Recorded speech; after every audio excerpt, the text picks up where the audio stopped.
आपको ये जान के खुशी होगी कि यूटीएफ जम्मू एंड कश्मीर में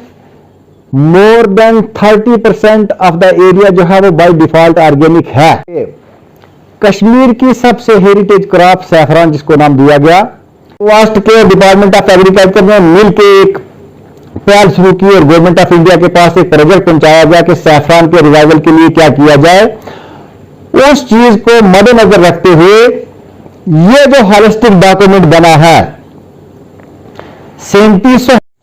अस्सलाम वालेकुम दोस्तों, मैं आपका मेज़बान इरशाद अहमद डार। आज हम आए हैं डायरेक्टर एग्रीकल्चर के पास यहाँ लाल मंडी में। तो उससे जानेंगे कि जो 2022 का इन्होंने रोड में कैसा बनाया है फॉर द डेवलपमेंट ऑफ किसान, जो किसानों की डेवलपमेंट की जब हम बात करते तो डायरेक्टर साहब ने कैसा रोड में बनाएंगे, इसके बारे में इससे जानेंगे। और जानेंगे जो इनके पास अच्छी स्कीम्स हैं, सेंट्रल डिस्काउंट स्कीम्स हैं, तो युवाओं के लिए कैसे ये सोच रहा है फ्यूचर के लिए, और युवा कैसे उन स्कीमों का फ़ायदा ले सकते हैं। मैं आपको सीधे ले चलता हूँ डायरेक्टर एग्रीकल्चर जनाब चौधरी मोहम्मद इकबाल। अस्सलाम वालेकुम सर। वालेकुम अस्सलाम। खैर मकदम है हमारे यूट्यूब चैनल में। सर 2022 के अब कुछ दिन रह गए, 2024 आने वाले हैं। सर जो एक रोड मैप होता है, एक फ्यूचर प्लान होता है, 2024 के लिए आपने कैसा फ्यूचर प्लान बनाया फॉर द डेवलपमेंट ऑफ किसान? जब किसान की बात करते हैं तो उनके लिए आपने क्या सोचा है? आप जानते हैं कि अल्लाह के फजलो करम से एक अच्छी हार्वेस्ट जो थी वो हम लोगों को हार्वेस्ट करने के लिए मिली। लेकिन जो आपका सवाल है कि आने वाले वक्त के लिए डिपार्टमेंट ने क्या इकदाम किए, मुझे बताने में ये खुशी महसूस होती है कि इस वक्त हमने बहुत तमाम इकदाम कि हम जो किसानों के बीच में 2023 में जो वेजिटेबल सीडलिंग डिस्ट्रीब्यूशन का प्रोग्राम है, जब पिछले साल हमने मार्च से इसको फरवरी में लाया था, और हमारी पहली कोशिश साल ये होगी कि इस साल नए साल के जो पहला महीना है इसके आखिर या फरवरी के 10 फरवरी के लगभग हम किसानों के बीच में अच्छी किस्म की सीडलिंग की दस्तयाबी करवाएं, जिससे कि हमारे किसान जो हैं वो एक क्रॉप वेजिटेबल की पहले हार्वेस्ट करें। सबसे पहला मंसूबा हमारा ये है। उसके बाद हम लोगों ने कोशिश की है कि आने वाले खरीफ सीज़न के दौरान जो भी हमारी खरीफ सीड्स की रिक्वायरमेंट है, क्योंकि आप जानते हैं कि अच्छे बीज की वजह से हमारी 20 से 25% पैदावार जो है वो बढ़ती है, और उस बीज के लिए क्या इकदाम करने हैं। और यहाँ मैं आपको ये बताने में फ़ख्र महसूस करता हूँ कि यूटीएफ जम्मू एंड कश्मीर में पहली बार एक ऐसा होलिस्टिक डॉक्यूमेंट बना है कि जहाँ पर सेल्फ पॉलिनेटेड क्रॉप्स को 33% के हिसाब से, क्रॉस पॉलिनेटेड क्रॉप्स को 50% के लिहाज से, और हाइब्रिड की सीड की जो रिक्वायरमेंट है वो 100% के लिहाज से पूरी करने के लिए आने वाले सालों में क्या इकदाम किए जाएं, ताकि हमारा जो किसान है जब अच्छी किस्म के बीज उसके पास दस्तयाब हों तो वो भरपूर इसका फ़ायदा कैसे ले सके, और हमारी जो प्रोडक्टिविटी है वो अल्टीमेट पोटेंशियल उसका हार्वेस्ट करने के लिए हम कैसे वहाँ पहुँच सकते हैं, वो इकदाम सारे किए गए हैं। और होलिस्टिक डेवलपमेंट में इसके ऊपर सबसे पहला स्ट्रेस दिया गया है, जिसके लिए जो ब्रीडर सीड हमारी जो यूनिवर्सिटी बनाएगी वो हम लोगों को जब डिपार्टमेंट ऑफ एग्रीकल्चर जम्मू या कश्मीर दोनों लेगा, उसका फाउंडेशन सीड जो हमारे डिपार्टमेंट के जो डिपार्टमेंटल फार्म्स हैं उसके ऊपर बनाया जाएगा। और उसके बाद सर्टिफाइड सीड जो है उसके एफपीओज को इन्वॉल्व करके, सेल्फ हेल्प ग्रुप्स को इन्वॉल्व करके, या इंडिविजुअल फार्मर्स को जो कि हम लोग रजिस्ट्रेशन कर रहे हैं, जो हमारी डिविजनल सीड सर्टिफिकेशन एजेंसी है उसके पास रजिस्ट्रेशन करके हम वैसे लोगों के जिनका जो हदफ है वो आने वाले 3 सालों में 250 कश्मीर के लिए और 250 जम्मू के लिए हम लोगों ने जो पीएसपी जो बनानी है जो इस सीड के साथ मुंसलिक रहेंगी। और हम कोशिश ये कर रहे हैं कि हमारी क्लाइमेटिक कंडीशंस वैसी हैं कि हम यहाँ से अच्छी किस्म का क्वालिटी का सीड पैदा करें और अपनी ज़रूरत को पूरा करने के बाद इसको बैरून रियासत भी भेजें। ये है हमारा सीड के लिहाज से लिए किस लिहाज से हम अपनी इरिगेशन की रिक्वायरमेंट को पूरा करें, और जिसके लिए बाज़ाब्ती से यूटी गवर्नमेंट ने पहले ही एक हदायत इशू की है कि आने वाले वक्त में कश्मीर डिवीज़न में पानी जो है हमारी कैनाल जो है उसमें कब दस्तयाब होना चाहिए, जम्मू डिवीज़न में कब होना चाहिए, जिसके लिए कि इरिगेशन शेड्यूलिंग का प्रोग्राम जो है वो विद इन फ्यू डेज जो है वो सामने आ जाएगा। क्योंकि पिछले साल की बात को मद्देनज़र रखते हुए कि बहुत सारी जगहों पे हम लोगों को दिखते आए कि जिस वक्त ट्रांसप्लांटिंग के दिन आए तो इनिशियल स्टेज के ऊपर पानी की कमी थी। उसके बाद इरिगेशन डिपार्टमेंट और एग्रीकल्चर डिपार्टमेंट के जॉइंट एफर्ट्स की वजह से हम लोगों ने उस चीज़ को ओवरकम किया, और जिसकी वजह से हमारे जो खरीफ के हार्वेस्ट थे पिछले साल के मुताबिक हमारी जो एवरेज प्रोडक्टिविटी जहाँ मान लेते हैं कि पैडी की क्रॉप जिसमें पानी की सबसे ज़्यादा रिक्वायरमेंट है, 80 क्विंटल के लगभग हमने इस क्रॉप को हार्वेस्ट किया। इसके साथ साथ मैं ये बताना चाहता हूँ कि हमारे आजकल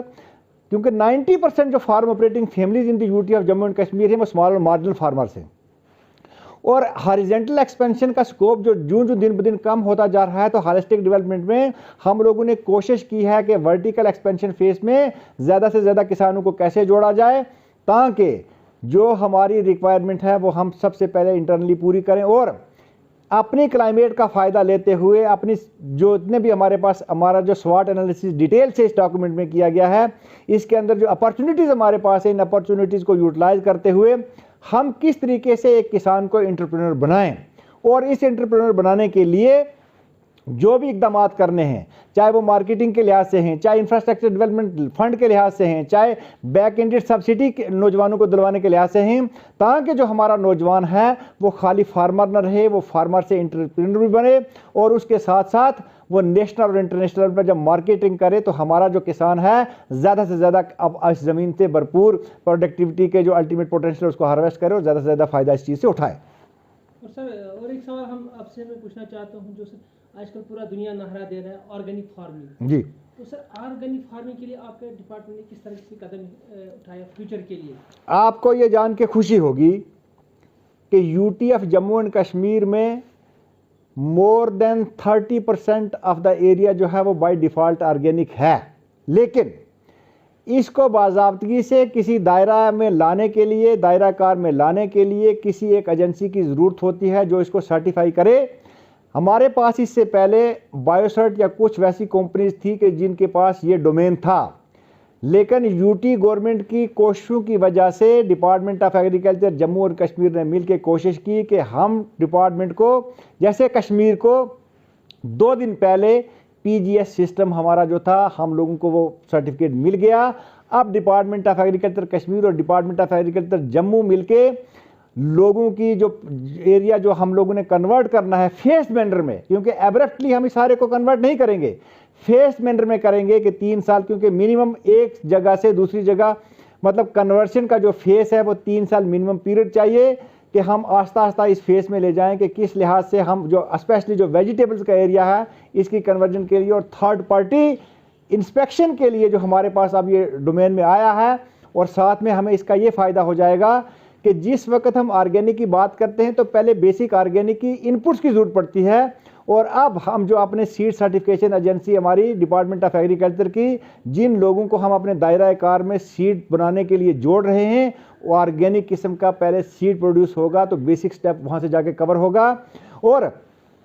हमने दूसरी कोशिश जो ऑर्गेनिक के लिए की है कि नेशनल लेवल पे ले जाने के लिए तो हमारा पीजीएस सिस्टम काम करेगा, लेकिन जब इंटरनेशनल फोरम में ले जाना है तो हमने अपीडा जो हमारे कंट्री की एक बहुत बड़ी ऑर्गेनाइजेशन है जिनके पास ये डोमेन है, उनके साथ मिलके हम लोगों ने अप्लाई किया है कि हमको ऑर्गेनिक सर्टिफिकेशन एनपीओपी में मिले, ताकि हमारा जो यहाँ का प्रोड्यूस है, जो यहाँ का प्रोडक्ट है वो इंटरनेशनल मार्केट में भी जा सके, ताकि वो तमाम जो स्टैंडर्ड्स हैं वो पैरामीटर को पूरा करने में कोई कमी हम बकाया नहीं छोड़ेंगे और लगातार कोशिश कर रहे हैं। जैसे कि आपको ये जान के खुशी होगी कि हमारी यहाँ की वेजिटेबल्स जो हमारा किसान यहाँ पे ग्रो करता है, जब वो मुल्क की दूसरी मंडियों में जाता है उसको एक इतना अच्छे किस्म से फ़ायदा उस चीज़ का मिलता है। जैसे कि डिस्ट्रिक्ट पुलवामा के कुछ हमारे जो क्लस्टर थे, वहाँ से जो जब मटर हम लोगों ने पिछले साल गुजरात की मंडी में भेजा, जो यहाँ पे 30 या 35 रुपये किलो बिकता था, तो हमारे किसान को वहाँ से 160 से लेके 180 के बीच में पर केजी के हिसाब से पैसे मिले। हम ये चाहते हैं कि हमारे पास UT of Jammu and Kashmir में एक अपॉर्चुनिटी है कि जिस वक्त सारे मुल्क के अंदर मानसून होते हैं और फ्रेश वेजिटेबल की कमी होती है, हमारे पास ये अपॉर्चुनिटी है कि उस वक्त हम कन्वेंशनल वेजिटेबल को भी ग्रो करें और ऑर्गेनिक फेस में इसको कन्वर्ट करने की कोशिश करें, ताकि हमारे पास रेडीमेड नेशनल लेवल पे एक मार्केट अवेलेबल है और मार्केटिंग के साथ नौजवानों को लगातार जोड़ा जाए। और ऑर्गेनिक सर्टिफिकेशन के लिए जो भी इक़दाम यहाँ पर एडमिनिस्ट्रेटिव लेवल पे एग्रीकल्चर प्रोडक्शन डिपार्टमेंट को करने थे वो तमाम किए हैं, ताकि आने वाले वक्त में जो हमारे नौजवान पढ़े लिखे बच्चे हैं जो इस इंडस्ट्री की तरफ शदोमत से रागिब हो रहे हैं, काम कर रहे हैं, जब ऑर्गेनिक के फेस में वो इंटर हों तो उनको किसी किस्म की कोई दिक्कत ना आए। और सर लास्ट में और एक सवाल है कि जब हम कश्मीर की हेरिटेज क्रॉप की बात करते हैं तो एक ही हेरिटेज क्रॉप यहाँ पे माना जाता है, वो है सैफरान। क्लाइमेट की चेंजेस आई है, सैफरान को कुछ स्ट्रेस लगा है क्लाइमेट की वजह से, थोड़ा सा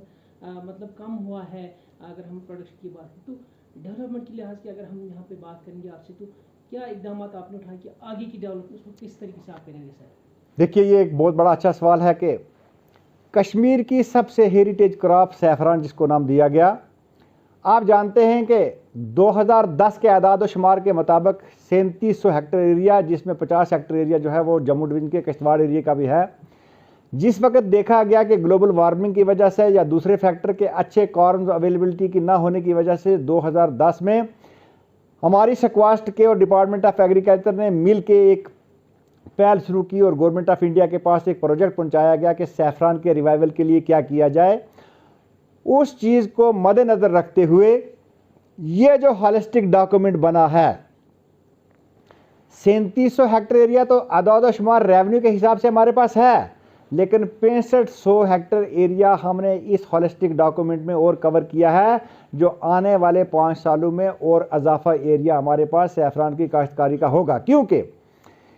बहुत सारी वैसी जगहों पर ट्रायल लगाए गए UT of Jammu and Kashmir में कि जहां पर इसकी जो बेसिक चिलिंग रिक्वायरमेंट थी 900 से 1100 घंटे, कि वो क्लाइमेट हम लोगों को UT of Jammu and Kashmir के किस किस डिस्ट्रिक्ट में और डिस्ट्रिक्ट में से भी किस जगह पर वो दस्तयाब हो सकती है। जैसे कि बारामूला में ट्रायल लगा और वो कामयाब है,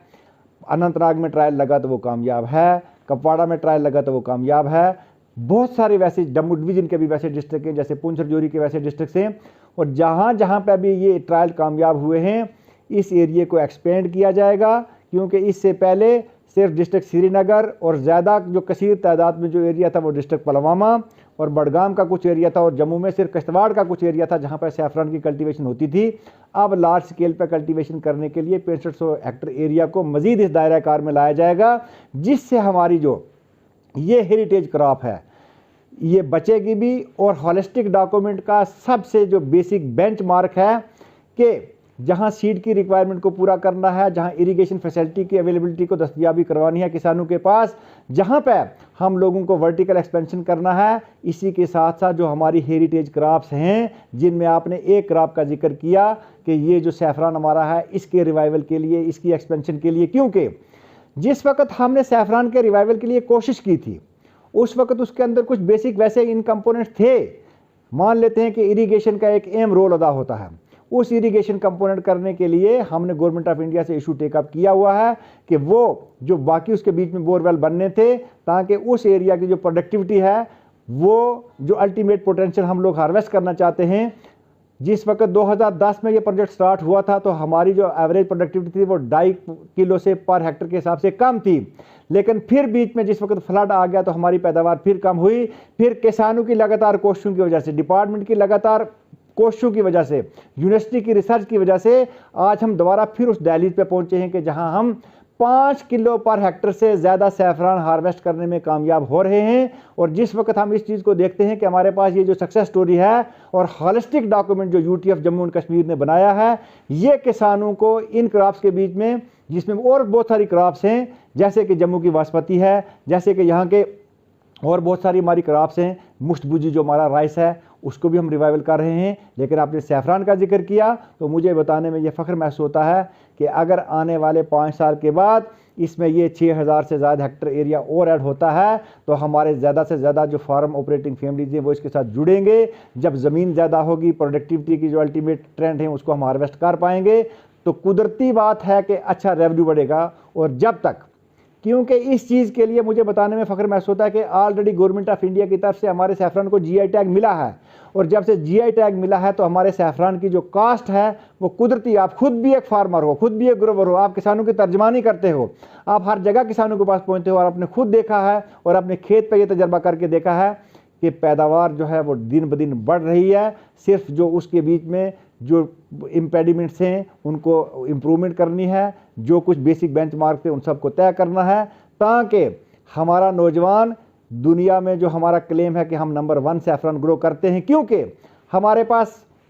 एशिया की सबसे बड़ी लेबॉर्ट्री है, हमारे पास सेंटर ऑफ एक्सीलेंस है, जिस सेंटर ऑफ एक्सीलेंस में हम सैफरान की पोस्ट हार्वेस्ट मैनेजमेंट करते हैं और जिसके बीच में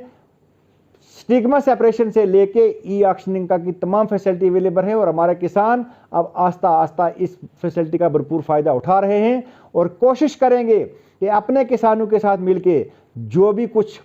एग्रीकल्चर की डेवलपमेंट के लिए करना पड़े, किसान का फीडबैक, यूनिवर्सिटी की रिसर्च, डिपार्टमेंट ऑफ एग्रीकल्चर की एक्सटेंशन और इनकी कोशिश किसानों के पास पहुंचने के लिए हम दिन ब दिन कोई कमी बकाया नहीं छोड़ेंगे। लेकिन हमारी कोशिश यही रहेगी कि आने वाले वक्त में हमारा नौजवान जो है वो एग्रीकल्चर का ब्रांड एम्बेसडर बने और दुनिया में ये पता लगे कि जो भी इस फसलें UT of Jammu and Kashmir में ग्रो होती हैं, इसके बीच में हमारे नौजवानों का एक बहुत बड़ा एक अहम रोल है। जहां डिपार्टमेंट को रोल अदा करना है, वहां जब नौजवान हमारे साथ मिलकर चलेंगे और नौजवान कोशिश कर रहे हैं, और मुझे बताने में खुशी महसूस होती है कि नौजवानों को इस तरफ रागिब करने में बैंक्स में मुख्तलिफ स्कीम जो है उनको लोन दिलवाने में डिपार्टमेंट ऑफ एग्रीकल्चर मदद कर रहा है। और मैं खासकर जिक्र करना चाहूँगा कि एग्रीकल्चर इंफ्रास्ट्रक्चर डेवलपमेंट फंड जो गवर्नमेंट ऑफ इंडिया ने UT of Jammu and Kashmir के लिए मखसूस 1000 करोड़ से भी ज़्यादा रकम रखी थी, इसके बीच में बहुत सारे प्रोजेक्ट जो हैं वो हमने मिलजुल के बैंकों के पास भेजे हैं। और मेरी नौजवानों से आपके माध्यम से ये अपील है कि ज़्यादा से ज़्यादा नौजवान आगे आएँ, अपने प्रोजेक्ट्स बनवाएं, एग्रीकल्चर और अलाइड सेक्टर के प्रोजेक्ट्स बनवाएं, हमारी एफपीओ इसके बीच में आगे आएँ, हम यहाँ पे सीड प्रोड्यूसिंग स्टेट बने। और जिस वक्त हमारे ये प्रोजेक्ट अप्रूव हो जाते हैं, इनको बैक इंडेड सब्सिडी, चाहे वो नेशनल हार्टिकल्चर बोर्ड हो या अपीडा हो या सेंट्रल स्पॉन्सर्ड की दूसरी स्कीमें हों, हमारे नौजवान भरपूर इसका फ़ायदा ले सकें, ताकि जो हमारा एक ख्वाब है कि ये जो हॉलिस्टिक डॉक्यूमेंट 75 सालों के बीच में पहली बार किसानों की फलाह बहबूदी के लिए मिला, इसमें ऐसा कोई एग्रीकल्चर एंड अलाइड सेक्टर का डिपार्टमेंट नहीं है कि जिसको पीछे छोड़ा गया है। 29 प्रोजेक्ट जो हैं वो हम लोगों ने कोशिश की है कि इसके बीच में उनको लगातार भरपूर तरीके से इनको उजागर किया जाए और इसको अमली जमा पहनाया जाए। इसी के लिए मैं आप लोगों को ये मैसेज आपके माध्यम से देना चाहता हूँ कि जितने भी नौजवान हमारे साथ जुड़ें, हम इनकी मदद करें और इनसे फीडबैक लें, तभी जाके हम एक खुशहाल देश, जब हमारा किसान खुश है तो हम खुशहाल हैं, जब किसान खुशहाल नहीं है तो हम खुशहाल नहीं है। हमने प्रोडक्शन फेज़ को अचीव किया, लेकिन इस प्रोडक्शन फेज़ को मार्केटिंग फेज़ के साथ लिंकेज कैसे करके नेशनल और इंटरनेशनल मार्केट को कैप्चर करना है। जब दोनों मार्केट कैप्चर हो जाएंगी तो हमारा जो फार्मर है वो एक कंट्री के लिए एक रोल मॉडल है। ये थे हमारे साथ नाज़िम ज़राअत जनाब चौधरी मोहम्मद इकबाल। आपने इनकी ज़बानी से सुना है कि किस तरह से ये 2023 को ले रहे हैं। तो मेरा यही मैसेज है हर एक फार्मर से, क्योंकि मैं खुद भी फार्मर हूँ, कि वो आगे आए और इन स्कीमों को भरपूर फ़ायदा ले।